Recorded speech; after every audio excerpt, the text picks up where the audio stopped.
नमस्कार दोस्तों, reality classes में आपका स्वागत है। इस वीडियो में हम लोग अपने 11वें टॉपिक मृदा और आर्द्रता संरक्षण, इंग्लिश में बोलते हैं सॉइल एंड मॉइस्चर कंजर्वेशन, इसका दूसरा पार्ट देखेंगे।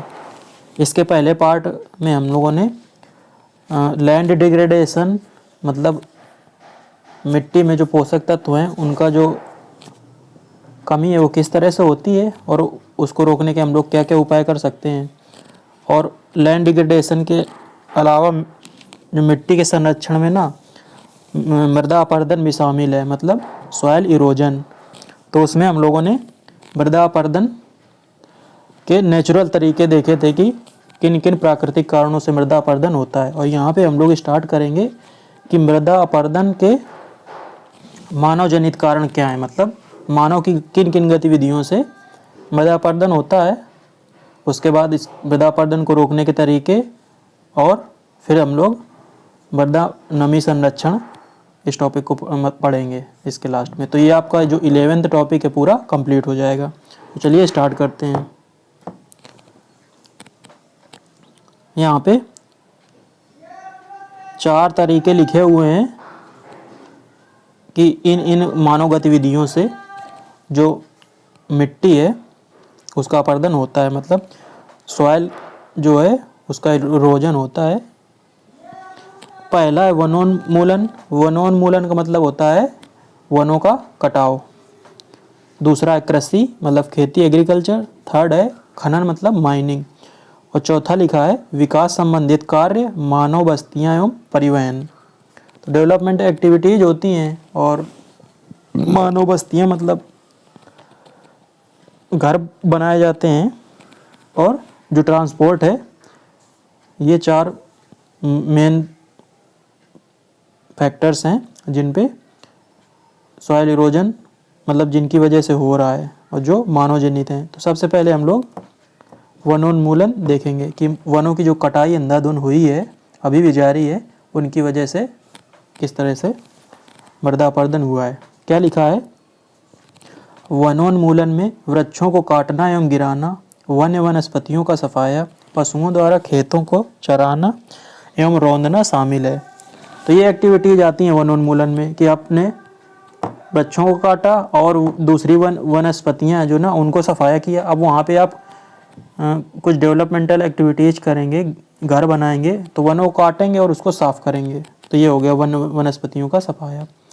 पशुओं द्वारा खेतों को चराना, चारागाह भी आते हैं ना इसी के अंतर्गत। वनों में हर जगह पेड़ पौधे ही थोड़ी हैं, चारागाह भी हैं। तो उनमें पशुओं का ओवर ग्रेजिंग, और अब पशु जाएंगे तो चारा मतलब घास चरेंगे, उसके अलावा वो ज़मीन जो है ना उसको ख़राब कर देते हैं। जंगल में लगने वाली आग से भी वनोन्मूलन होता है। अब जो जंगल में लगने वाली आग है वो नेचुरल भी हो सकती है और मैन मेड कारणों से भी हो सकती है। वनोन्मूलन के कारण मृदा अपरदन होता है। मृदा और पौधों के बीच बना हुआ सूक्ष्म संबंध समाप्त हो जाता है। अब जब पौधे और बाकी जो घास फूस है वो हट जाएगी तो मृदा अपरदन, वो चाहे वाटर के द्वारा हो या विंड के द्वारा हो, वो बढ़ जाता है। अगला पॉइंट है कृषि की खेत। अब हम यहाँ पे देखेंगे कि जो एग्रीकल्चर है उसकी वजह से मृदा अपरदन किस तरह से होता है। लिखा है फसलों को उगाने के लिए भूमि की जुताई की जाती है। फसल कटने के बाद भूमि की पुनः जुताई की जाती है, जिससे मृदा बार बार अनावृत होती है। अनावृत का मतलब मृदा के ऊपर कोई आवरण नहीं रहता है।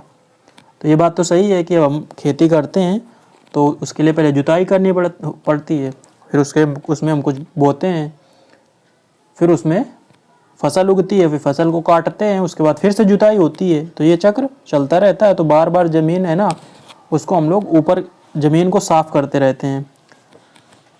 तो इसकी वजह से, जुताई की वजह से पहली बार तो जो मिट्टी है वो डायरेक्ट कांटेक्ट में आती है एटमॉस्फेयर के या सन के, तो इरोजन तो होगा ही। और दूसरी अब इरोजन वाटर सॉइल दोनों, मतलब वाटर और विंड दोनों से हो सकता है। और जो जुताई करते हैं ना, उससे मिट्टी में नमी की भी कमी होती है। अब खेत को जोत दोगे तो जल्दी से पानी उड़ जाएगा ना उसमें जो नमी होगी। अगला पॉइंट क्या, इसी में क्या लिखी है अगली लाइन, कृषि के कारण खेतों से मृदा के बह जाने या मृदा अपरदन के रूप, परत अपरदन के रूप में मृदा अपरदन होता है। तो ऐसा भी होता है कि यहाँ पे खेती की जाती है ना, वहाँ पे यदि बारिश ज़्यादा हो गई तो ऊपर की लेयर है वो बह जाती है। तो यहाँ पे जो परत अपरदन है ना, ये काफ़ी ज़्यादा देखने को मिलता है। अब हम लोग यहाँ पे कुछ कृषि की पद्धतियाँ, मेथड देखेंगे खेती के, जिन तरीक़ों से मृदा अपरदन को बढ़ावा मिलता है। तो पहला तो यही लिखा है, खुदाई अथवा जुताई। इसके कारण अपरदन की संभावना बढ़ जाती है क्योंकि यह प्राकृतिक मृदा की सतह तथा रक्षात्मक वनस्पति को बाधित करती है। अब ऊपर की घास फूस जो होती है, ये पेड़ पौधे हुए, तो वो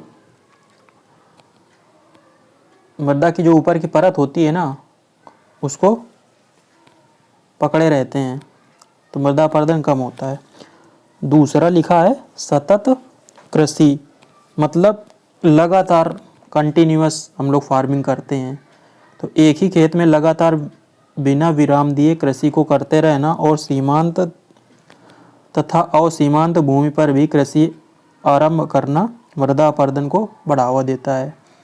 ये क्या है, सीमांत और असीमांत, कि हम लोग जो लैंड एरिया है ना वो बढ़ाते चले जाते हैं। अब पता चला किसी जगह पे खेती होती है, अब ऐसा आपने देखा होगा कि पहले कुछ ज़मीन ऐसी थी जो बंजर दिख रही थी, लेकिन वहाँ पे भी उसको बराबर करके और वहाँ पे अब खेती शुरू हो रही है। तो जो खेती का एरिया है ना बढ़ता चला जा रहा है, तो इसके कारण मृदा अपरदन को बढ़ावा मिलता है, मतलब मृदा अपरदन ज़्यादा हो रहा है। अगला है वो पर्वतीय ढलानों पर खेती। जो माउंटेन हिल्स होती हैं, वहाँ पे माउंटेन स्लोप्स चाहे बोल दो, वहाँ पे खेती जो होती है ना, उससे मृदा का अपरदन काफ़ी होता है क्योंकि वहाँ ढलान ज़्यादा होता है, तो पानी है ना बहुत तेज़ी स्पीड से आता है, तो ऊपर से मिट्टी को काटते हुए नीचे चला आता है। तो लिखा है उपयुक्त भूमि उपचार उपायों जैसे परिसीमन, इंग्लिश में बोलते हैं बाउंडिंग, सीढ़ीदार खेत बनाना मतलब टेरेसिंग, खाई बनाना मतलब ट्रेंचिंग आदि के बिना पर्वतीय क्षेत्रों में खेती करने से मृदा अपरदन के कारण पोषक तत्व नष्ट हो जाते हैं।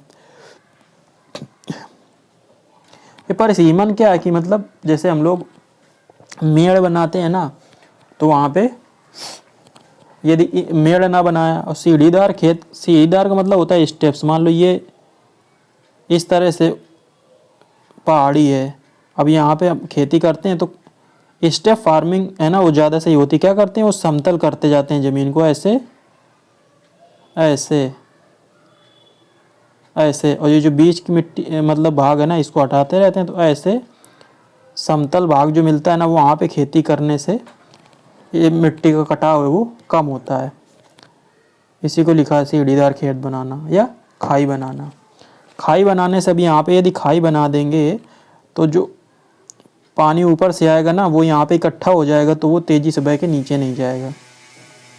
लेकिन ऐसा कई जगह पे नहीं होता है, तो जिससे मृदा अपरदन होता है। अगला लिखा है एकल कृषि, मतलब कई जगह पे एक ही तरह की केवल फसल लगाई जाती है, जिससे भी मृदा अपरदन होता है। तो यहाँ पे आगे लिखा है कि एकल कृषि पद्धति के द्वारा 3 प्रकार से मृदा अपरदन हो सकता है। पहला क्या लिखा है,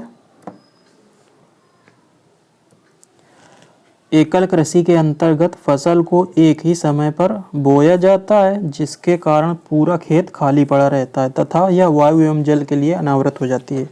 अब आप एक ही तरह की खेती करोगे, मतलब एक मान लो कुछ बो दिया आपने एक फसल, उसको काट लिया, उसके बाद तो खेत खाली हो जाएगा, तो पूरा खेत एक साथ खाली हो जाएगा, तो इसके वजह से जल और वायु के द्वारा अपरदन बढ़ जाएगा।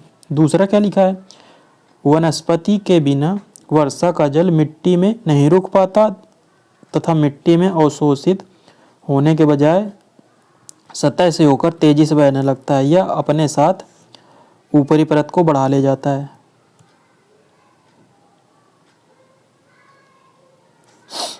वही आगे क्या लिखा है कि अब जब वहाँ पे खेती कट गई तो जब बरसात होगी तो जो मिट्टी की जल को अवशोषित करने की जो क्षमता है वो कम हो जाती है। तो इस वजह से वो एक जगह से दूसरी जगह बहने लगेगा, तो ऊपरी लेयर है ना वो नष्ट हो जाएगी, एक जगह से दूसरी जगह चली जाएगी। तो वहाँ का जो मृदा की फर्टिलिटी है वो कम हो जाएगी। अगला पॉइंट है, यदि खेत में किसी रोग या कीट का आक्रमण होता है तो सामान्यतः पूरी फसल नष्ट हो जाती है। ये तीनों है कि आप यदि एकल फार्मिंग कर रहे हो, उसकी वजह से अब एक ही फसल लगी है और कोई बीमारी पेड़ों को लग गई फसल को, तो एक साथ पूरी फसल नष्ट हो जाएगी। तो फिर से मृदा मतलब है ना मिट्टी, उसमें ऊपर कुछ आवरण तो होगा नहीं, तो ये दोनों तरह वाटर और एयर द्वारा इरोजन के लिए ज़्यादा मतलब वहाँ पे वाटर और एयर द्वारा इरोजन होगा। अगला जो कारण लिखा है मृदा अपरदन का, मानव जनित कारण हम यहाँ पे पढ़ रहे हैं, वो है अतिचारण मतलब ओवर ग्रेजिंग। इसका अर्थ है घास के मैदान के एक भाग पर अत्यधिक पशुओं को चरने देना। अब ज़्यादा यदि चराई होगी, ओवर ग्रेजिंग होगी कहीं पे, तो क्या लिखा है, पशुओं के चरने और खुरों से ज़मीन को रौंदने के कारण उस क्षेत्र की वनस्पति नष्ट हो जाती है। तो अब वहाँ पे चर चर के वो घास वहाँ पे ख़त्म कर देंगे, और जब ज़्यादा जानवर होते हैं तो वहाँ की जो मिट्टी है ना वो एक्सपोज हो जाती है, वहाँ की वनस्पति की नष्ट हो जाएगी। और लिखा पर्याप्त वनस्पतिक आच्छादन की अनुपस्थिति में मृदा जल और वायु के प्रति अत्यधिक संवेदनशील हो जाती है। सीधी सी बात है कि यदि मिट्टी के ऊपर घास फूस या पेड़ पौधों की लेयर नहीं होगी तो मृदा अपरदन होगा।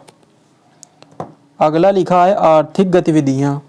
आर्थिक गतिविधियों की वजह से भी मृदा अपरदन होता है। जैसे क्या लिखा है, आर्थिक क्रियाकलापों के कारण भी मृदा अपरदन होता है। भूमि से उपयोगी प्राकृतिक संसाधनों जैसे धातुएं, खनिज तथा जीवाश्म ईंधन आदि के निष्कर्षण के कारण भूमि गंभीर रूप से प्रभावित होती है और इससे मृदा अपरदन होता है। अब ज़मीन से खनिज पदार्थ यदि आप निकालेंगे तो बहुत ज़्यादा खुदाई होती है, तो इस वजह से भी मृदा अपरदन होता है। और खुदाई छोटे एरिया में तो होती नहीं है, और फिर जब आंधी आएगी या बारिश होगी तो दोनों केस में मिट्टी का कटाव बहुत तेज़ी से होगा। और अगला है विकास कार्य मतलब डेवलपमेंटल एक्टिविटीज़। तो विकास कार्य में आ जाते हैं जैसे भवन निर्माण, परिवहन मतलब ट्रांसपोर्ट, संचार मतलब कम्युनिकेशन, मनोरंजन एंटरटेनमेंट। इन सभी कारणों से मृदा अपरदन होता है, ये तो आपको पता ही होगा। अब हम लोग देखेंगे मृदा अपरदन को रोकने के उपाय। वृक्षारोपण तो सबसे पहला उपाय है। वायु अपरदन की रोकथाम के लिए इस प्रकार वृक्षारोपण किया जाना चाहिए ताकि वायु के वेग को कम कर सकें। वृक्ष मृदा को न केवल सूर्य, वायु, जल से सुरक्षित रखते हैं बल्कि मृदा के कणों को जकड़ कर रखते हैं। तो वृक्ष आप लगाएंगे तो जो वायु के द्वारा अपरदन होगा वो भी कम होगा, और जल के द्वारा अपरदन है वो भी नहीं होगा, क्योंकि जो पेड़ है वो इतने कवर उसको प्रदान करेंगे मिट्टी को, और तो वायु द्वारा नहीं हो पाएगा, और जो जड़ें हैं वो बांधे रखती हैं मिट्टी के कणों को, तो जल के द्वारा अपरदन नहीं हो पाता। दूसरा लिखा है खेती एवं कृषि तकनीकें, कि मतलब हम लोग कुछ एग्रीकल्चर की ऐसी टेक्निक्स का यूज कर सकते हैं जिनसे मृदा अपरदन कम से कम हो। तो पहला क्या लिखा है, वायु की दिशा के लंबवत फसल उगाने से वायु द्वारा मिट्टी का अपरदन कम होता है। मतलब ये आपका यदि खेत है और हवा ऐसे यदि चल रही है इस डायरेक्शन से, तो जो फसलें हैं ना वो आप इस तरह से लगाएं, इसके डायरेक्शन के लंबवत। तो जो ये जब हवा यहाँ से पास करेगी तो हवा सीधे नहीं पास करेगी, हवा को पास करने के लिए अवरोध उत्पन्न होगा। तो अपरदन मिट्टी का कम होगा। अगला क्या लिखा है, जुताई का तरीका। जुताई का तरीका मूल रूप से अपरदन को कम करता है। ढलान के साथ समकोण बनाते हुए जुताई करना सही है। इससे बनने वाले मेड़ छोटे छोटे बांधों के रूप में कार्य करते हैं और पानी को रोक कर रखते हैं, जिससे मृदा अपरदन नहीं होता है। जैसे ऊपर वाला था वैसे इसमें भी है कि हम लोगों को जो ढलान है, जैसे इस तरह से, ये हमने काफ़ी ज़्यादा दिखा दिया है, लेकिन इससे कम यदि कम ढाल होता है, लेकिन अब समझने के लिए मैंने ऐसा बनाया है। तो ढाल तो इधर को है, तो आपको क्या करना है कि इसको मैं ऐसे दिखा रहा हूँ। ये वाला जो है ना, ये अब ये हम लोग यहाँ से सामने से देख रहे हैं, तो इसमें 90 डिग्री में इस तरह से जुताई करें, ऐसे ऐसे यहाँ से चले जाओ यहाँ से, तो पानी जब ऐसे बह के आएगा ना, तो ये अवरोध उत्पन्न करेंगे। सीधी सी बात है, यदि हवा और पानी के रास्ते में आप अवरोध उत्पन्न करेंगे तो कटाव मिट्टी का वो कम होगा। पानी बह के आएगा तो बीच में जुताई से गड्ढे बनेंगे, नालियाँ बनेंगी, तो उसमें पानी रुकेगा ना, तो मिट्टी का कटाव कम होगा। अगला है स्ट्रिप खेती, मतलब स्ट्रिप फार्मिंग। क्या लिखा है, इस विधि के अंतर्गत मुख्य फसल को दूर दूर बनी पंक्तियों में बोया जाता है तथा पंक्तियों के मध्य रिक्त स्थानों में दूसरी फसल को इस प्रकार बोया जाता है कि सारी भूमि ढक जाए। तो सपोज ये आपका खेत है, तो इसमें पंक्तियों में फसल को बोया जाता है। ये ज़्यादा दूर मैंने दिखा दिया। और बीच की जो जगह होती है ना, इसमें घास फूस उगाती है, तो पूरी जो जमीन है ना वो ढक जाती है। पंक्तियों में घास का ना कंसंट्रेशन ज़्यादा होता है। अब एक साथ यदि आप बो देंगे पूरे में फसल, तो वहाँ मिट्टी बीच बीच में एक्सपोज होगी, क्योंकि हर जगह पे सही से उगेंगे नहीं। फसल जो है ना वो एक समान तो उगती नहीं पूरी खेत में। तो ये हो गया आपका स्ट्रिप फार्मिंग। इसमें लिखा है अब मिट्टी ढक जाएगी तो उसके वजह से पानी का बहाव कम हो जाएगा, तो जल है ना वो रिस्क के अंदर जाएगा, बहेगा कम, अंदर रिस्क जाएगा। अगला है सीढ़ीदार खेती। तो जो ये स्टेप फार्मिंग हम लोग करते हैं, इससे पानी है ना बह के आया तो फिर यहाँ से ऐसे आगे जाएगा, फिर यहाँ जाएगा। यदि ये स्टेप्स ना बने होंगे तो पानी एकदम तेज़ी से नीचे की तरफ आएगा, तो मिट्टी का कटाव ज़्यादा होगा। ये सामान्यतः ढलानों पर किया जाता है। तो यही है कि इस तरह की यदि फार्मिंग करेंगे तो मिट्टी का जो अपरदन है वो कम होगा। अगला क्या लिखा है, 5वां, खेत की जुताई करने का समय भी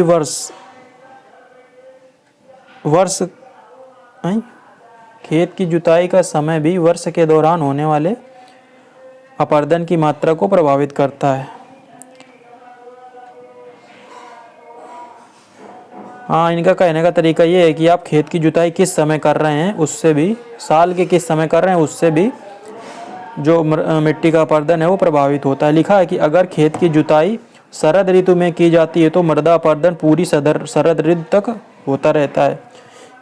इनका कहना है कि यदि ज़्यादा ठंडी, शरद ऋतु को मतलब ज़्यादा जब ठंडी पड़ती है तो उस समय आप फसल बोएंगे नहीं, और उससे शरद ऋतु में आपने जुताई कर दी तो जब तक फसल नहीं बोएंगे तब तक मिट्टी है ना वो एक्सपोज्ड रहेगी, तो मिट्टी का अपरदन कम होगा। लेकिन यदि लिखा है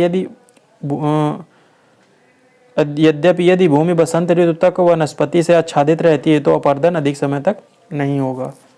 कि आप शरद ऋतु में जुताई न करें, जुताई तब करें जब आपको फसल बोना हो, तो मिट्टी का अपरदन कम होगा। यहाँ पे हम लोग देख रहे हैं कि कृषि के कौन कौन से तरीके यूज किए जा सकते हैं जिससे मिट्टी की जो अपरदन है वो कम से कम हो। अगला 6वां लिखा है गैर जुताई खेती, मतलब नो टिल फार्मिंग। इसका उपयोग भी मृदा अपरदन को रोकने की विधि के रूप में किया जाता है। ये कम लोगों ने सुना होगा कि बिना जुताई की खेती कैसे हो जाएगी। तो इसमें कई मशीनरी के द्वारा भी हम लोग जोतते हैं, मतलब जो फसल है उसको बोते हैं, तो उसके लिए पहले उसके ऊपर है ना एक लेयर बिछाते हैं। तो ये अब मतलब भूसे की हो सकती है या दूसरी खाद की हो सकती है, जो और फिर हम मशीनों के द्वारा या हाथ से भी यदि आपके पास वर्क फोर्स अवेलेबल है तो आप मैनुअली भी फसल बो सकते हैं या आप मशीनरी के द्वारा भी कर सकते हैं। तो अब जुताई नहीं करेंगे तो मिट्टी की जो लेयर है ना वो ऊपर नहीं आएगी, तो एक्सपोज नहीं होगी, उसकी वजह से मृदा अपरदन नहीं होगा। बस आपको पॉइंट्स याद रखना है, अंदर डिटेल में कुछ ऐसा पूछेगा नहीं, कोई डिस्क्रिप्टिव पेपर तो आएगा नहीं, एमसीक्यू आएंगे। 7वां जो टाइप है लिखा है बहुकिस्मी खेती के द्वारा भी मृदा अपरदन को रोकने में सहायता मिलती है। इनका कहने का मतलब है कि हम लोग यदि किसी फसल की अलग अलग किस्में जो आती हैं उसका यदि प्रयोग करें तो इससे क्या होगा, इस विधि के अंतर्गत खेत में एक ही फसल की कई किस्मों को बोया जाता है, क्योंकि हर किस्म की कटाई का समय अलग अलग है, इसलिए उन्हें अलग अलग समय पर काटा जाता है, जिससे पूरा खेत एक साथ खाली नहीं होगा और अपरदन कम होगा। अलग अलग किस्म की यदि आप बोएंगे, मान लो आपने कुछ बोया गेहूँ, तो गेहूँ की 2-3 किस्में आप बो दिए, तो जब कटाई होगी तो सभी पूरे खेत की एक साथ नहीं होगी, क्योंकि अलग अलग किस्म का कटाई के समय अलग अलग होगा। तो सीधी सी बात है, पूरा जो खेत है ना वो एक साथ खाली नहीं होगा, तो मिट्टी का अपरदन कम होगा।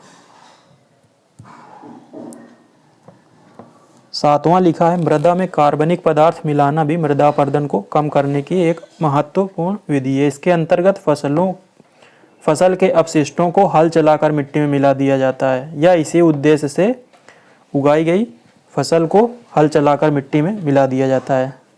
ये वो बात हो गई कि आपने जैसे पराली जो जला देते हैं ना, तो उसको जलाए नहीं, आप उसको मिट्टी में मिला दें। या कई बार ऐसा होता है कि किसी खेत की उर्वरता यदि कम हो गई है तो वहाँ पे कुछ फसल ऐसा लगा के छोड़ देते हैं, फिर उस फसल को जोत देते हैं, तो वो भी उसमें मिल जाती है मिट्टी में। तो ये भी मृदा अपरदन को रोकने में हेल्प करती है। इसमें लिखा है इससे क्या होगा, मृदा में सूक्ष्म जीव कार्बनिक पदार्थों का आप गठन करेंगे, जिससे पॉलीसैकेराइड बनते हैं जो चिपचिपे होते हैं और मृदा के कणों में गोंद का कार्य करते हैं, जिसके कारण मृदा कण एक दूसरे से चिपके रहते हैं और अपरदन को रोकने में सहायता करते हैं। कि जब ये फसल जो भी आपने मिट्टी में मिलाया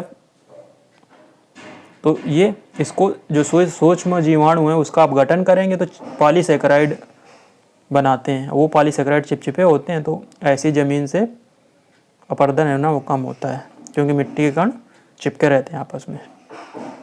तो ये हो गया आपका मृदा अपरदन को रोकने के तरीके। अब हम लोग देखेंगे सॉइल मॉइस्चर। आपका जो 11th टॉपिक है उसमें लिखा है सॉइल एंड मॉइस्चर कंजर्वेशन, मतलब मिट्टी और नमी का संरक्षण। तो मिट्टी का संरक्षण हम लोग अभी तक पढ़ रहे थे, अब मिट्टी में जो नमी है ना उसका संरक्षण पढ़ेंगे। तो सॉइल मॉइस्चर यहाँ पे दिया गया है, तो हम ये इसमें एक लाइन लिखी है, जल मृदा का एक प्रमुख अंग है। मृदा से पौधे जो भी खाद्य पदार्थ ग्रहण करते हैं उनमें पानी का भाग सर्वाधिक होता है। कि जो मिट्टी में जो नमी की मात्रा है ना वो बहुत ही इम्पोर्टेंट है, वहाँ पे जो जीव जंतु हैं और वहाँ पे जो पेड़ पौधे हैं सभी के लिए। तो वही ये बोल रहा है कि इसीलिए यहाँ पे मृदा नमी संरक्षण एक टॉपिक दिया है। तो जो मृदा की नमी है ना उसकी मुख्य पहले विशेषताएं देखेंगे, फिर हम लोग आगे देखेंगे कि उसको हम लोग कैसे बचा सकते हैं, मृदा की जो नमी है। तो पहला पॉइंट लिखा है मृदा नमी पौधों की वृद्धि के लिए अति आवश्यक है, महत्वपूर्ण एवं आवश्यक है, इसके अभाव में पौधों की वृद्धि रुक जाती है। कि जो मिट्टी में नमी की मात्रा है ना वो पौधों की वृद्धि के लिए, ग्रोथ के लिए बहुत आवश्यक है। और यदि सही मात्रा नहीं हुई है तो पता ही होगा कि मिट्टी में यदि नमी की मात्रा कम हो जाएगी या ज़्यादा हो जाएगी तो भी जो ग्रोथ होती है वो पेड़ पौधों की सही से नहीं होती है। दूसरा पॉइंट है पौधों को कार्बोहाइड्रेट निर्माण और जीव द्रव्य में जल की सही मात्रा बनाए रखने के लिए मृदा में नमी होना आवश्यक है। जो कार्बोहाइड्रेट का निर्माण होता है ना पौधों में, कार्बोहाइड्रेट का जो पौधे भोजन बनाते हैं, सीधी सी बात है, तो उसके लिए भी नमी की जरूरत होती है। और जो जीव द्रव्य होता है, प्रोटोप्लाज्म बोलते हैं इंग्लिश में, उसमें जल की मात्रा ज़्यादातर होती है तो वो बना रहे। कोशिका के अंदर होता है ना जीव द्रव्य, सेल के अंदर, तो यहाँ पे प्लांट सेल की बात हो रही है तो उसमें वाटर की मात्रा बहुत होती है। अब यदि मिट्टी में नमी नहीं होगी तो अवशोषित कहाँ करेंगे, कहाँ से करेंगे पेड़ पौधे जल, तो इसलिए नमी आवश्यक है मिट्टी में। तीसरा है नम मृदाओं में पौधों में खाद्य एवं खनिज तत्वों का संचालन समुचित प्रकार से होता है। कि यदि जो मृदा है ना उसमें मॉइस्चर कंटेंट सही होगा तो जो खनिज तत्व जमीन से ग्रहण कर रहे हैं पेड़ पौधे या भोजन ग्रहण कर रहे हैं तो उनका जो संचालन है वो समुचित प्रकार से होता है। चौथा पॉइंट है मृदा नमी से अनाज में प्रोटीन की मात्रा प्रभावित होती है। इनका कहने का मतलब ये है कि मृदा में जो नमी है ना वो यदि सही होगी तो जो अनाज है ना उसमें प्रोटीन की मात्रा अच्छी होगी। अब प्रोटीन की मात्रा उसी में अच्छी होगी जिन अनाजों में प्रोटीन पाया जाता है। अब बोला यदि मृदा में नमी की मात्रा सही नहीं होगी तो प्रोटीन कंटेंट है ना वो कम हो जाएगा। पांचवा लिखा है फसलों से अधिक उपज प्राप्ति के लिए आजकल अधिक उर्वरकों का प्रयोग किया जा रहा है। इसके लिए भूमि को अधिक मात्रा में जल की आवश्यकता होती है। ये तो मैंने इसके पहले वाले भाग में भी बताया था कि अभी हम लोग फर्टिलाइजर्स का ज़्यादा प्रयोग कर रहे हैं तो उसमें पानी की अधिक आवश्यकता होती है। तो ये हम लोगों ने देखे मृदा में नमी की मुख्य विशेषताएं। अब हम लोग देखेंगे मृदा नमी संरक्षण की विधियां कि हम लोग किन किन मेथड्स का यूज कर सकते हैं जिससे कि मृदा में जो नमी है वो बनी रहे। पहला क्या लिखा है पॉइंट, मिट्टी के ऊपर फैलाने से वाष्पोत्सर्जन कम हो जाता है और अपघटन से पोषक तत्व भी प्राप्त होते हैं। यहाँ पे कुछ मिस हो गया है, यहाँ पे ना मिट्टी के ऊपर खाद लिखना चाहिए, लिखना था वो मिस हो गया है।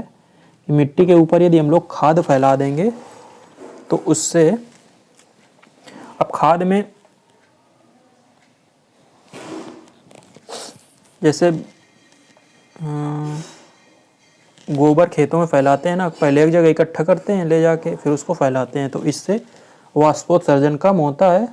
और अब आप यदि पूरे खेत में फैला दोगे खाद तो उससे उसका खाद का अपघटन होगा तो मिट्टी में पोषक तत्व भी मिल जाते हैं। तो दो फायदे हो गए, वाष्पोत्सर्जन कम हुआ तो मतलब मिट्टी से नमी का जो लॉस है वो कम हो जाएगा और मिट्टी में पोषक तत्व भी मिल जाएंगे। दूसरा लिखा है मल्चिंग।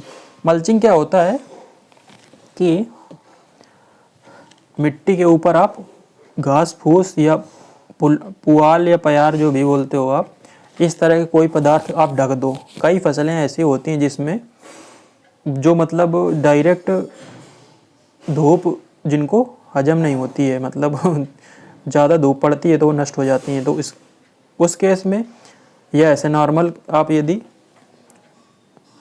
कुछ ऊपर से ढक दोगे, अब मल्चिंग में मतलब ये भी आ सकता है, प्यार वगैरह आ सकता है, या पॉली हाउस जैसे बनाए जाते हैं तो वो भी वहाँ पे भी नमी का लॉस जो है ना वो कम होता है।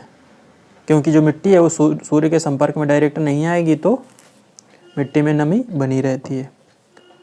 अगला पॉइंट है स्वस्थ मिट्टी के जैविक स्तर को बनाए रखने के लिए जुताई न करना, जिससे मिट्टी में नमी व जैव पदार्थ बने रहें।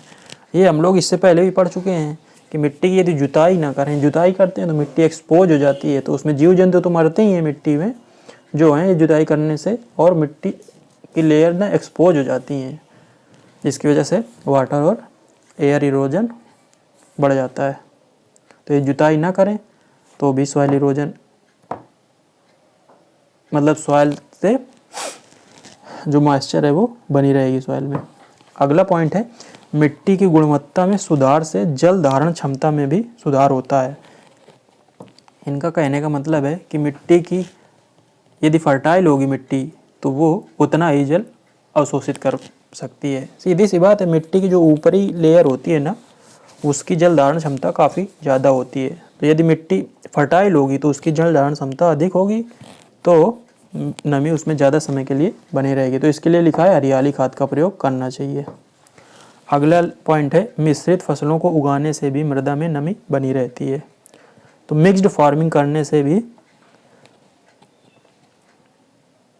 मृदा में नमी बनी रहती है। तो मिक्स्ड फार्मिंग क्या है कि 2 या 2 से अधिक फसलों को यदि हम लोग एक साथ उगाएंगे तो उसकी वजह से भी नमी बनी रहती है। अगला है कंटूर खेती से जल प्रवाह कम हो जाता है। जो मैंने बताया था ना ये स्टेप फार्मिंग, तो यही कंटूर खेती भी इसी तरह का एक प्रकार है। उससे भी जो वाटर का फ्लो है वो रेट कम हो जाता है और मिट्टी अधिक जल अवशोषित कर पाती है। और लास्ट लिखा है मिट्टी के कटाव को रोकना, जिससे मिट्टी की ऊपरी परत की जलदान क्षमता बनी रहे। एक दूसरे से ये पॉइंट इंटर रिलेटेड हैं। और इसमें लास्ट वाले में लिखा है कि मिट्टी के कटाव को रोकना। मिट्टी के कटाव को अभी मैंने बताया कि ऊपरी लेयर जो होती है ना वो ज़्यादा उसकी वाटर एब्जॉर्बिंग कैपेसिटी होती है। तो मिट्टी के ऊपरी लेयर यदि हट जाएगी तो अपने आप वो कम पानी अवशोषित कर पाएगी। अब कम पानी जिस मिट्टी में होगा तो उसका उत्सर्जन ही कम हो जाएगा जल्दी। तो ये हो गई मृदा की नमी के संरक्षण की विधियाँ। तो आपका जो 11th टॉपिक है वो कंप्लीट हो गया। ज़्यादा आपको अंदर घुस के और पढ़ने की ज़रूरत नहीं है। आप कम पढ़िए, अच्छा पढ़िए। उम्मीद है वीडियो आपको अच्छा लगा होगा। मिलते हैं अगले वीडियो में, तब तक के लिए नमस्कार, धन्यवाद।